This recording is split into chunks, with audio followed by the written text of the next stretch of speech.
ದಿನನಿತ್ಯದ ಬದುಕಿನ ಸಮಸ್ಯೆ ಸಂದೇಹಗಳಿಗೆ ಲೌಕಿಕ ಹಾಗೂ ಪಾರಮಾರ್ಥಿಕ ಸ್ತರಗಳಲ್ಲಿ ಉತ್ತರವನ್ನು ಕಂಡುಕೊಂಡು ಅರ್ಥಪೂರ್ಣ ಸಾರ್ಥಕ ಜೀವನ ನಡೆಸಲು ನಮಗೆ ಇರುವ ಒಂದು ದಾರಿದೀಪ ಡಿವಿಜಿಯವರ ಮಂಕುತಿಮ್ಮನ ಕಗ್ಗ. ಕನ್ನಡದ ಭಗವದ್ಗೀತೆ ಎಂದು ಪ್ರಸಿದ್ಧವಾದ ಈ ಜ್ಞಾನ ಭಂಡಾರದ ಅನಾವರಣವೇ ನಿತ್ಯದ ಬದುಕಿಗೆ ಕಗ್ಗದ ಬೆಳಕು. ತಪ್ಪದೇ ಕೇಳಿ, ಪ್ರತಿದಿನ ಬೆಳಗ್ಗೆ 7:15 ನಿಮ್ಮ ಜನಧ್ವನಿ ಬಾನುಲಿಯಲ್ಲಿ.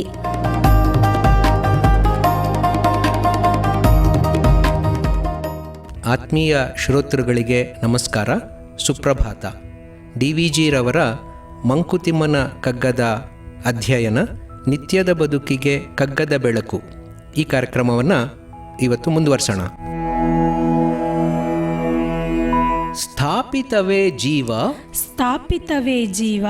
ನಿನ್ನ ಒಡಲಿನ ಒಂದು ಅಂಗದಲ್ಲಿ ಆಪಾದ ಶಿರವುಂ ಅದು ತುಂಬಿರುವುದಲ್ತೆ ವ್ಯಾಪಿಸಿಹುದು ಅಂತೊಂದು ಚೈತನ್ಯ ವಿಶ್ವದಲ್ಲಿ ಲೇಪಗೊಳ್ಳದ ಸತ್ವ ಮಂಕುತಿಮ್ಮ.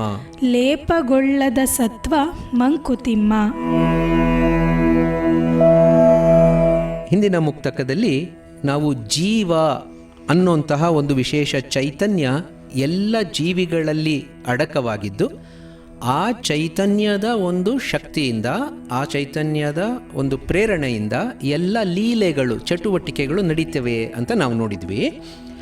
ಈಗ ಆ ಜೀವ ಅನ್ನೋಂಥ ಒಂದು ಶಕ್ತಿ ಅದು ಎಲ್ಲಿದೆ ಅಂತ ಪ್ರಶ್ನೆ ಬರುತ್ತೆ. ಈಗ ನನ್ನ ದೇಹ ಇದೆ, ನನ್ನ ದೇಹದಲ್ಲಿ ಏನೇನೋ ಅಂಗಗಳಿದೆ.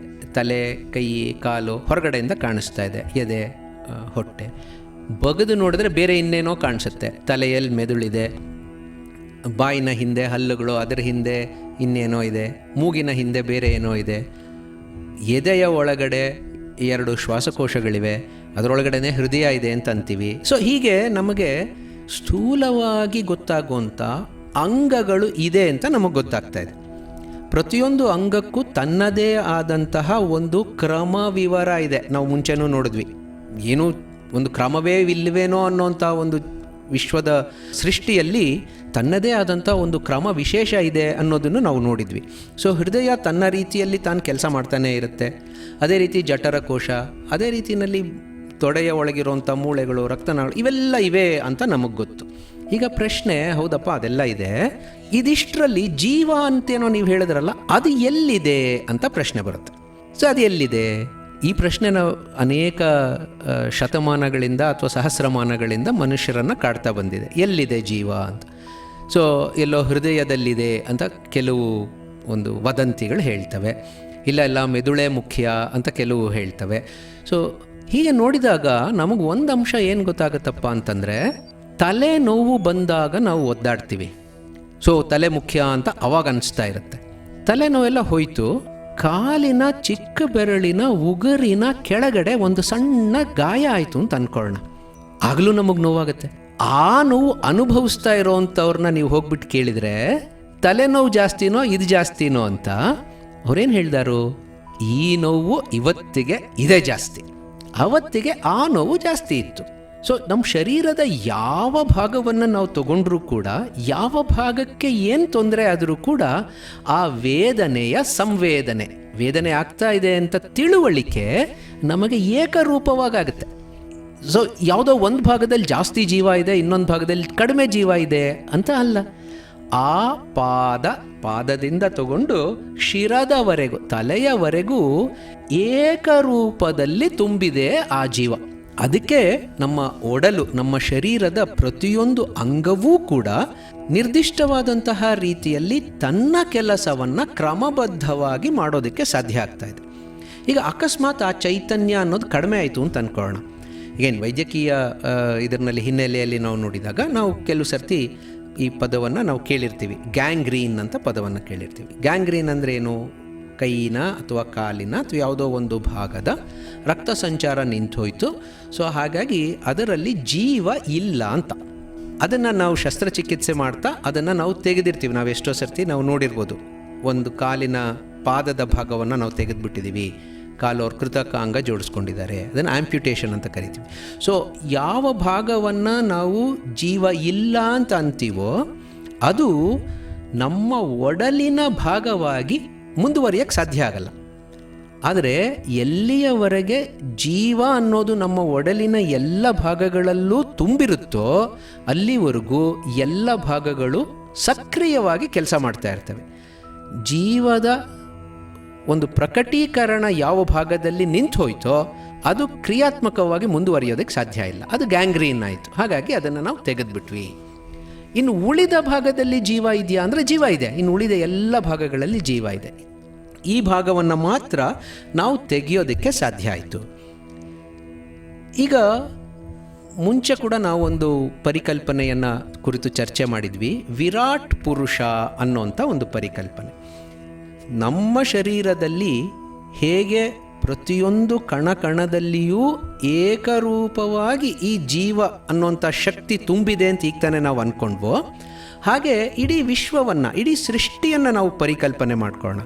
ಅದೇ ಒಂದು ಶರೀರ ಅಂತ ಅಂದ್ಕೊಂಡ್ರೆ ಆ ಶರೀರದಲ್ಲೂ ಕೂಡ, ಆ ವಿರಾಟ್ ಶರೀರದಲ್ಲೂ ಕೂಡ ನಮ್ಮ ದೇಹದ ಒಳಗಡೆ ಇರೋ ರೀತಿಯ ಬೇರೆ ಬೇರೆ ಭಾಗಗಳಿವೆ. ನಮ್ಮದ್ರಲ್ಲಿ ಹೆಂಗೆ ಹೃದಯನೋ ಅಥವಾ ಜಠರ ಕೋಶನೋ ಕಣ್ಣೋ ಏನೋ ಇದೆ ಅಂತ ಅಂದ್ಕೊಳ್ತೀವೋ, ಹಾಗೆ ವಿಶ್ವದಲ್ಲಿ ಅಲ್ಲೆಲ್ಲೋ ಒಂದು ಸೂರ್ಯ, ಇನ್ನೆಲ್ಲೋ ಒಂದು ನಕ್ಷತ್ರ, ಮತ್ತೆಲ್ಲೋ ಒಂದು ಬ್ಲ್ಯಾಕ್ ಹೋಲ್, ಏನೇನೋ ಇದೆ ಅಲ್ವಾ. ಸೊ ಅವೆಲ್ಲವೂ ಕೂಡ ಚಾಲನೆಯಲ್ಲಿವೆ, ಅವೆಲ್ಲವೂ ಕೂಡ ಸಕ್ರಿಯವಾಗಿವೆ. ಹಾಗೆಯೇ ಅವೆಲ್ಲಕ್ಕೂ ಚೈತನ್ಯ ಕೂಡ ಇದೆ. ನಮ್ಮ ಶರೀರವನ್ನು ಹೇಗೆ ಒಂದು ಜೀವ ಅನ್ನೋಂಥ ಸತ್ವ ಏಕರೂಪವಾಗಿ ವ್ಯಾಪಿಸಿದೆಯೋ, ಈ ವಿರಾಟ್ ವ್ಯಕ್ತಿಯ ಶರೀರದಲ್ಲೂ ಕೂಡ ಆ ಜೀವ ಅನ್ನೋಂಥದ್ದು ವ್ಯಾಪಿಸಿದೆ. ಆ ಚೈತನ್ಯದ ಒಂದು ತುಣುಕು ನಮ್ಮ ಶರೀರದಲ್ಲೂ ಕೂಡ ಇದೆ. ಈಗ ನಮ್ಮ ಶರೀರದ ಉದಾಹರಣೆ ನಾನು ಕೊಟ್ಟೆ, ಏನು ಗ್ಯಾಂಗ್ರೀನ್ ಆಯಿತು, ಅಲ್ಲಿ ಜೀವ ಇಲ್ಲ ಅಂತ. ಅದನ್ನು ನಾನು ಆಪ್ರೇಷನ್ ಮಾಡಿ ತೆಗೆದು ಹಾಕ್ತೀನಿ ಅಂತ ಅಂದ್ಕೊಳ್ಳೋಣ. ತೆಗೆದು ಎಲ್ಲಿಗೆ ಹಾಕ್ತೀನಿ ಅಂತ ಪ್ರಶ್ನೆ. ನಾನು ತೆಗೆದಾಗ ಏನಾಯಿತು, ಪೇಷಂಟಿನ ಉಳಿದ ಭಾಗಕ್ಕೂ ತೆಗೆದಂತಹ ಗ್ಯಾಂಗ್ರೀನ್ ಭಾಗಕ್ಕೂ ಒಂದು ಬೇರ್ಪಡಿಸುವಿಕೆ ಬಂತು. ಇದು ಬೇರೆ ಅದು ಬೇರೆ ಅಂತ ಬಂತು. ಅದನ್ನು ನಾನು ಎಲ್ಲೋ ಪಕ್ಕಕ್ಕೆ ಹಾಕ್ತೀನಿ ಅಂತ ಅಂದ್ಕೊಳ್ಳೋಣ. ಆ ಹಾಕಿದಂತಹ ಜಾಗ ಸೀಮಿತವಾದಂತಹ ದೃಷ್ಟಿಯಲ್ಲಿ ನನ್ನ ಒಡಲು, ನನ್ನ ಶರೀರದಿಂದ ಬೇರೆ ಇದೆ. ಆದರೆ ಈ ವಿರಾಟ್ ಪರಿಕಲ್ಪನೆಯಲ್ಲಿ ನಾನೂ ಕೂಡ ಆ ವಿರಾಟ್ ಪರಿಕಲ್ಪನೆಯ ಒಂದು ಭಾಗ.